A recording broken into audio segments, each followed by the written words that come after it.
Thank you for joining my recorded session of the 8th grade parent night. I'm just going to go over a couple of details of where the 8th graders are as a whole this year for the 22-23 school year at Cypress Creek, based off of some semester 1 data.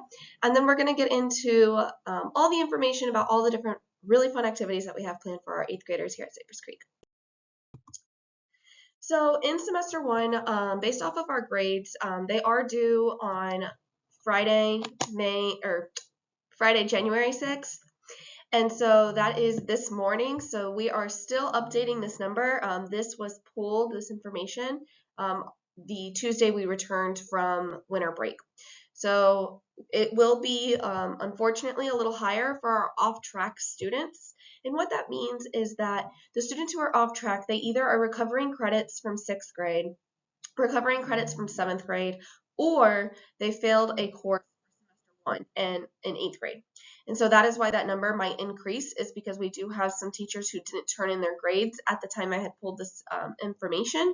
And the teachers who did pull their grades, those students are already factored into this.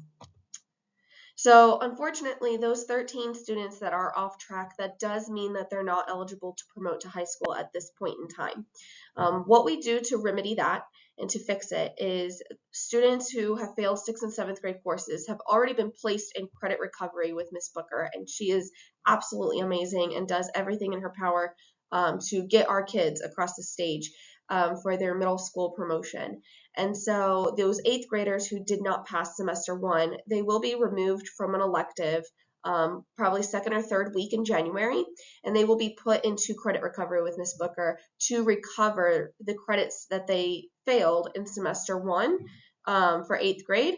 And then once they recover it, they can go back into their elective class. And then that way they'll be back on track to promote to high school.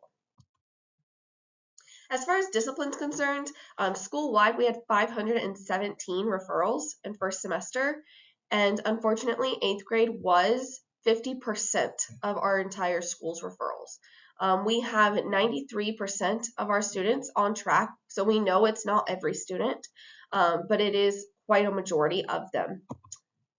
Our top 3 referrals this year, the first one is for skipping or leaving class without permission. So I did have a very honest conversation with our students about not hanging out in the bathrooms and making sure that they're getting to their classes on time and staying in their classes. They can't just get up and leave when they want, because at the end of the day, they are still in middle school. And then our second most common referral is disrespect or being disruptive during class. 47 students in 8th grade did receive that referral in semester 1, which is really unfortunate. And like I said, I know it's not the majority of our kids, it's only a few and far in between. However, those few do really encourage other students and tend to not understand how they're being disrespectful. And so that's kind of a common trend that we're seeing, teachers and administration alike. And so, for example, when I'm in the lunchroom and I ask the students to sit down, they usually will respond with either excuses, they will argue with me, they tend to have something to say for everything. For attendance, this 82 includes unexcused absences, tardies, it's everything, whole 9 yards.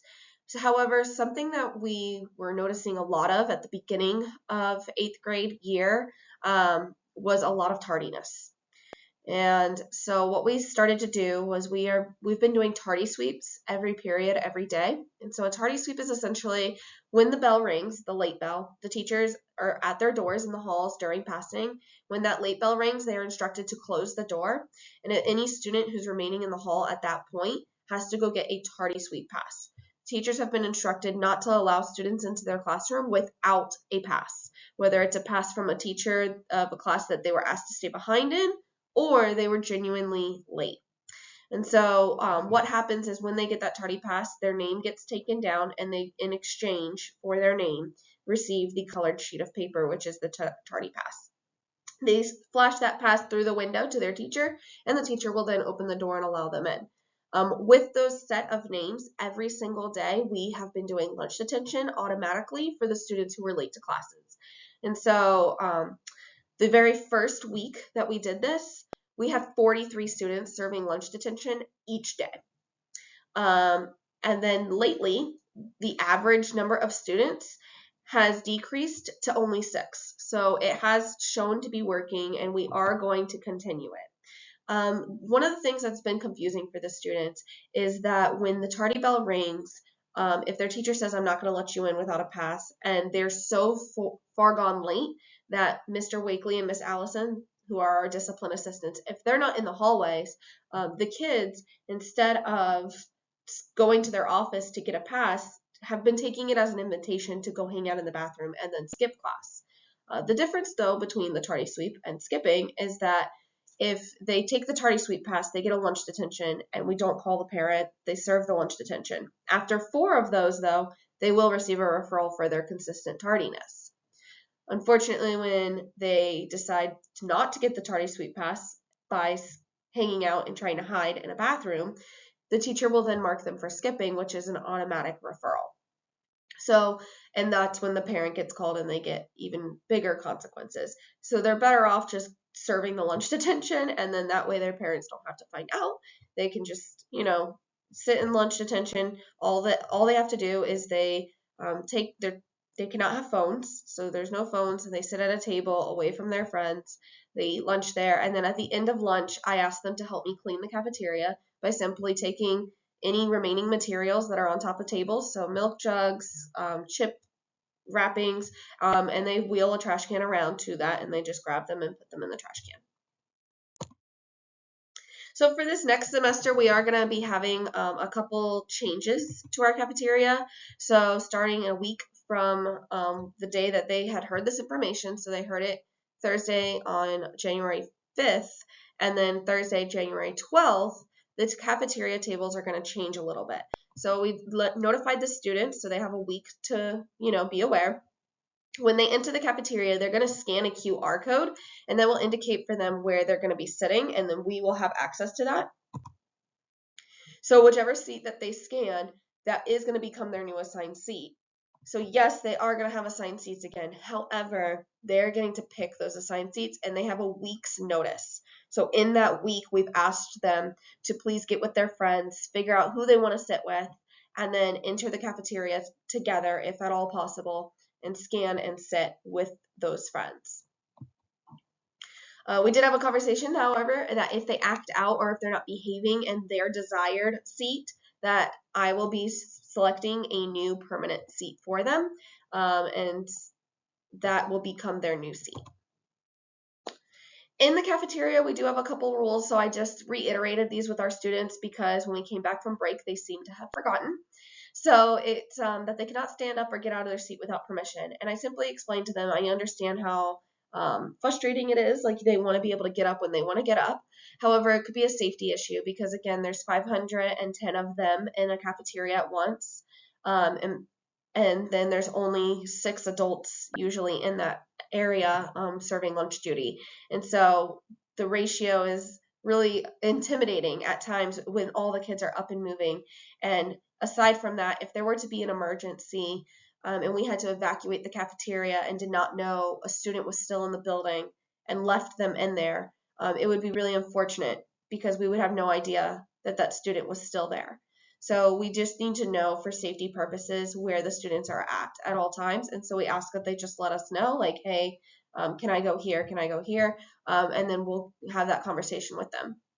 Something that they tend to do is when they come into the cafeteria, they'll go straight to the restrooms. So we went over the fact that I need them to go straight to their seat. I do wait for every student to be seated in the cafeteria before I start releasing. They do get through those really quick, and we release 2 lines at a time. So I start with the far side, and they go through line 1, and then the other furthest side of the cafeteria stands up and goes through line 2 when told to do so, and it works its way into the center, and then whatever line is the shortest, the center row will get to go through. They are not supposed to go into the lunch line until their section is called. Again, it's just intimidating when all those kids are moving at once and there's only 6 of us in a room. And then another issue that we have seen a lot less of it, but in the very beginning, they were leaving their trash on top of the tables and not throwing it away. We do have in the lunch duty people, so the 6 of us or so that are in there are rolling around trash cans by their tables. And if they need somebody to come by, they can raise their hand, and someone with a trash can will be the one to come by their table, and they can just throw their trash into the trash can. So they don't have to get up, they just raise their hand and we come to them, but we ask that they do throw all the trash away before they are dismissed. And then again, as they're dismissed, they are dismissed by their section and they need to remain in their section, because we can't have 510 students try to exit 2 doors all at one time, because again, safety for themselves and then the safety of the adults. So that was kind of the nitty gritty, all of the information and data that we have of our students thus far. And then we started getting excited because we went over all of the events that are to come until the end of the year. So May 26th is the last day of school this year. This is a little overview of each of those events. So they have something every single week in May. The first week of May, they get GRADVENTURE. So that's the really big field trip that they all get excited about. The second week of May is the formal dance and dinner, which is on a Saturday. The third week of May is their field day. So they'll get to miss all of their classes with the exception of first period, and they will participate in field day. And then the very last week of May, the date before promotion ceremony, on that Thursday, they are going to have a breakfast that we provide for them. They get shout outs, they get to watch an 8th grade video. It's very a somber but very sentimental day. And so it is bittersweet. The kids are excited, but they're also upset. They tend to get emotional because they're going to miss their friends, or just being in middle school in general, the teachers, the people they've met. We show a video of all their memories, so it gets really, it's really nice to see them all together. And then we do practice for our promotion, which is that same evening. So they'll practice quite a few times, and then that evening is the actual promotion ceremony. That ceremony will be at the high school and not at our school. Just so everybody is aware. So the promotion ceremony does start at 6 p.m. and I'll go more over that, but we do ask that the students are there at 5 p.m. Recently we had a shirt decorating contest for the 8th graders, and so they got to submit some designs based off the designs that were submitted. The 8th grade SGA officers, so the class president, class vice president, secretary, treasurer, all of them, they got to come into my office and see all submissions and each vote on their favorites. And so I took the top 3 votes, and I am allowing all 8th graders and our staff actually are going to be voting for their favorite shirt. The number 1 shirt that is selected will become the shirt that they get to wear for their GRADVENTURE trip, and it will be the 8th grade shirt. If a student is not planning to go to GRADVENTURE, is unable to attend, but still would like a shirt, they are still eligible to order or receive a shirt without going on this trip. They will vote on those shirts Monday, January 11th during their core. So these were the top 3 submissions. So these were all designed by our students. I think they're all really amazing, really good work that they have submitted. And so I'm excited to see which one wins, and we will go from there. So moving forward into semester 2, in order to participate in each of these activities and events, we've asked that they don't have an excessive level 2 number of level 2 referrals. And so I explained to them that to me, in my eyes, excessive is 2 or more because they clearly haven't learned their lesson. And so they really need to be following the rules, because at this point in time, it's their 2nd semester of 8th grade. They're getting ready to go to high school. We really shouldn't be exemplifying the behaviors that even deem a level 2 referral. However, we all make mistakes, and that's okay. So they get 2 mistakes, and then after that, they do start losing some privileges. And so how level 2 referrals will work is they will lose the most recent or upcoming event. So if we look at the breakdown of the events, the very first one would be GRADVENTURE, so on May 5th. So if in April they got a referral and it was a level 2, then in May, the first event is GRADVENTURE, so they would lose that if they got 2 level 2 referrals by that time. Once they get a third level 2 referral, they would lose the next event, which is our formal dance, which is on the 13th. So it just kind of goes in order for level 2s. However, for a level 3 referral, it is all or nothing. So once they've received a level 3 referral, they cannot attend any events with the exception of our promotion ceremony. So we do still allow them to walk across the stage and attend promotion, but we do not welcome them, or they are not allowed to go to the GRADVENTURE, the formal dance, the field day, or any of those things. If you want clarification on what deems a level 1, 2, or 3 referral, you could just simply Google Pasco County Schools Student Code of Conduct, and there's a breakdown of 1, 2, and 3, and then what each of the incidences are that could deem a referral. This is what it would look like if you go to that page. This is just level 3, so as you can see, there are major things that you wouldn't probably want to be an hour away with a student that was doing any of these things. I will say the most common level 3 referral for 8th grade is unfortunately vaping, and it is use of and or possession. So I explained to the students, if I have a video of them smoking a vape, but when we go to search them, they don't have it on them, they still are in video using it. And so that use of still deems a level 3 referral, even though the vape was not on their body or on their person. So that is unfortunately one of the most common. Marijuana is obviously included in that. Really intense fights is included in that. If it's deemed a physical attack or a mutual altercation that requires results in injury or needing medical attention, any of those sort of things, that is going to be a level 3 referral. So for GRADVENTURE, on Friday, May 5th, they will need to be at school. Ideally, ideally they'd be here all day, but they have to be here at least 3rd, 4th, and 5th if they plan to attend the trip. So obviously, in a perfect world, they'd be here all day. However, I understand students have doctor's appointments or things come up, and so if they have to go to the doctor's and you have to make an appointment for that day, please make it in the morning, very early, the earliest available, and then bring them to school because we really do need them here by 3rd period in order to go on this trip. 3rd period does start at roughly 10 a.m., so they need to be at school by at least that time. It does cost $173. I know for some families this is a lot. We do have a payment plan available, which I will go over on the next slide. This payment is broken down based off of, and what it includes is entry into 2 parks, so GRADVENTURE Universal and at Universal Orlando and Islands of Adventure. So that is the GRADVENTURE ticket. It has a park hopper option, so availability. So they are able to park hop from one park to the other all night, throughout the night, and the entire time they are there. They also get a free meal voucher while they are there. That is included with their ticket. Their transportation is included in this price, as well as the shirt. So for $173, that is everything that they are going to be getting in that price. The buses, I will say, we have run into some difficulties. I spent quite some time trying to get buses. I've called many companies. I did find one, so I'm in the process of trying to get that company approved with our school district. Their buses run for $4,000 per bus, and we needed 8.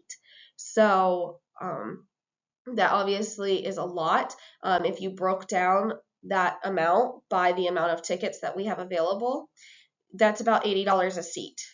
We did pay for 400 tickets. We do have 510 students, so there are some students that unfortunately will not be able to attend based off of that amount, but I will explain more into that as well.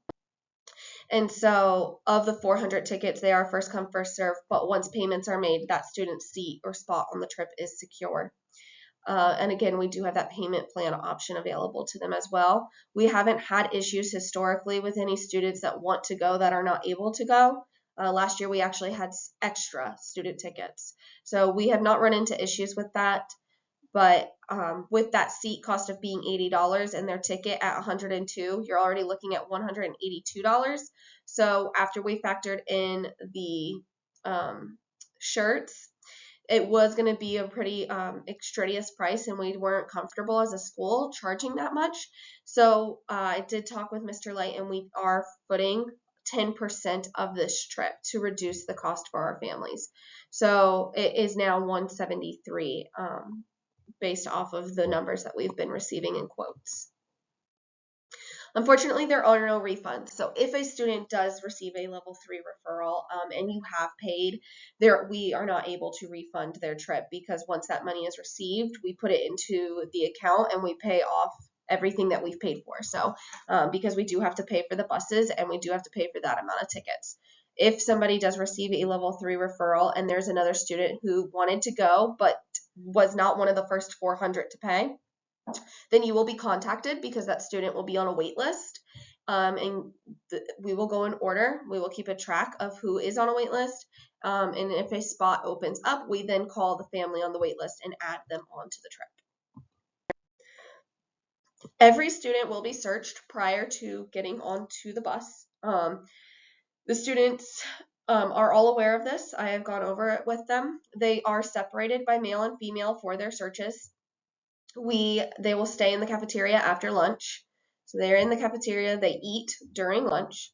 Then those who are going on the trip will stay back. They will stay in the cafeteria. They will receive their shirt at that time and put that on. And then once they are done getting dressed into their shirts, they will line into 2 lines, one for female and one for male. And then they will be searched. And so that search will include going through their bags, because they are allowed to bring bags. So we do go through those. And we want to make sure that they're not bringing anything that they're not allowed to. And then we do ask them to empty their pockets out. But they all need to go through that process. Once they have been searched, they will go straight onto their bus. As they are getting onto the buses, we have staff members that are there passing out water bottles to every student, which I will discuss the reason for that in a little bit. We are leaving the school, that being said, because they are staying after lunch. We're leaving here approximately 1:45 p.m. We are going to be arriving at Universal no later than 4 is what we are expecting. At 4 p.m. we are allowed to enter the park. So we will exit our buses and go into the park. And from 4 to 7 p.m. they are allowed to be with a chaperone. On the packets that students have brought home, there's a paper that will need to be signed. Should you choose to allow that. If you do not sign it and do not want to allow it, then that is also okay, and we will make sure that that is known to the chaperone. But from 4 to 7, for those who sign the paper, they will be with a chaperone, because the park is open to the public only those hours. After 7 p.m., when the park closes to the public, meaning only the schools are in the park, so only students that are their age and adult chaperones that have been approved by schools. Those are the only ones in the park from 7 p.m. to midnight. So from that time, 7 p.m. to midnight, the students are allowed to venture out in groups of 4. So that is what the form is in the packet, one of them, for you to be able to sign off saying that you're allowing your child to break apart from 7 to midnight. During that time, even though they are separated from their chaperone, they do receive their chaperone's phone number. We ask that they take a photo of where they're at and text us to check in. We ask this because we want to know where they last were, and we ask them to do it every hour. The reason being is at the end of the night, they do have to meet back at the buses, and we have to leave the park at midnight. If every student is not there, we can then ask that chaperone to look at their phone, to look through it, and tell us when they last received a text and where that student was. That way, if for any reason we need to contact the park security, we have that information to help us find those students. Students do have to ride the bus there and back. They will be picked up at 2 a.m. here at the middle school, so please be here. They will get picked up from you only at our middle school. No family is allowed to pick their child up from the park, and no family is allowed to take their child to the park. Reason being is we are entering in different entrances, so we are not going through the main entrances or exits at any point in time. So we do not enter the main entrance ever, and we will not enter or exit the main exit at any point. So, because the main exit is also closed off, families will not be able to get in there to pick up a child. Therefore, we do need them to ride the bus. We ask the students to be at their buses as soon as the trip concludes. Closer to the date of the trip, once we have our solidified 400 students that are going, we will be having a GRADVENTURE meeting. Those students are going to get information, including like setting an alarm on their phone for May 5th at 11:30 p.m. I have them set it at that time. That's because while they're in the park, they're going to forget. And they lose track of time. They're having fun, rightfully so. And so the alarm will remind them that, hey, you have 30 minutes to make your way towards the exit. They will also receive the information as far as where we are entering and exiting the park, because at this time we do not know that. So that way they know which rides that they need to find or be near to enter or exit, because there are multiple. Students are not going to be able to attend the trip if they are not in good academic standing. And so what I mean by that is they cannot have an F in either English, social studies, math, or science. So in their 4 core classes, they cannot have an F. Because if they have an F, they're presented as not being on track for promotion. And this is a trip to celebrate being promoted to go to high school. So we want all of our students that are on this trip being there to celebrate the fact that they are promoting. And then we reminded the students again, no level 3 referrals and not more than 2 level 2 referrals. So these are those payment options. So they can, we reminded again about the referrals. We talked about the payment. For those who, when they do the payment, they do need to give us their permission slips back. So it's very important that the papers they brought home, that they get those signed. If they lose them, we do have extras at our front desk in the office. The payment plan is available to assist any family that might need that. So the first one is January 13th for $40. And so we tried to make them as even of payments as we could, but with the awkward number of a price at $173, that last payment is a little more at $53. And so if a parent wants to pay more than that amount, so on January 13th, they'd like to pay $80, that is completely fine as well, but they will set that up in the RICOR. They can pay a check or cash. So we are taking check or cash on campus, or they can pay through RICOR, which is located in their My Pasco Connect. For the dress code, the students do have to wear the shirts that we give them. They're not allowed to alter the shirt in any way, shape, or form. That is why we give it to them right before they get onto the buses, because we don't want any students creating crop tops. They are not allowed to have the shirts cut up. They're not allowed to draw on them or anything like that. So we do have them receive them right before they get onto the trip. They're not allowed to have large backpacks at all. And so some students have asked, can they have those mini backpacks? That's completely fine. We also recommend drawstring bags because they're really easy to carry and easy to fold up to put in lockers if they can't take them onto the ride. They should not be wearing any short shorts, no bandanas, those sorts of items. So we will review this again during our GRADVENTURE meeting with those students that are attending the trip. Medicine, no student is allowed to enter the park with medication on them. So if they are prone to seizures and they have medicine they need to take because, being on the ride in their head, kind of going back and forth could make them have a seizure or go into a seizure, they are going to have to give that medicine to our school nurse. If they are diabetic, if they are an asthmatic, inhalers, pills, any sort of pen, anything medically related will need to be in the hands of our nurse. She is the only one that they allow into the park with medication. So we do ask that the students do not bring medicine with them, and if they need it, to give it to our nurse. Snacks they are allowed to bring. They cannot enter the park with the snacks, but they can have them on the bus. We do tell them that the snacks cannot be homemade. So no homemade brownies, no homemade cookies, or anything of that nature. But they are allowed to bring store-bought snacks. We also ask that they are not opened. So if they bring a family-size bag of Ruffles, the chip bag cannot be open during the search. So while we're searching their bag, if we find chips or a box of candy and the box of candy is open, the box of candy does unfortunately get thrown away because we ask that they do not open it until they are on the bus. And we will reiterate this with them as well during our GRADVENTURE meeting. The 8th grade formal is on Saturday, May 13th. This is from 6 to 9 p.m. I did tell the students that it is a formal dance, so they are asked to dress their best. The cost is $25, but that does cover, we get a DJ, we have a photo booth that we set up that's really nice.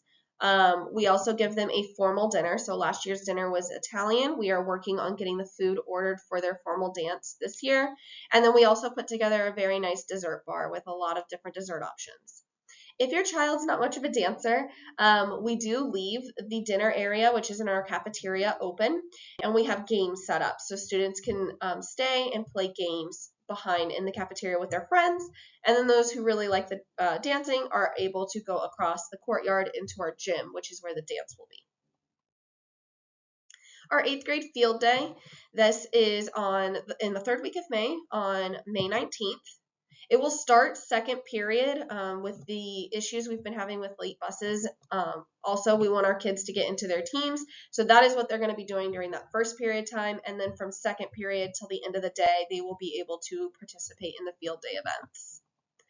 They have to be in good academic standing with none of those referrals, obviously. It is completely free for all students.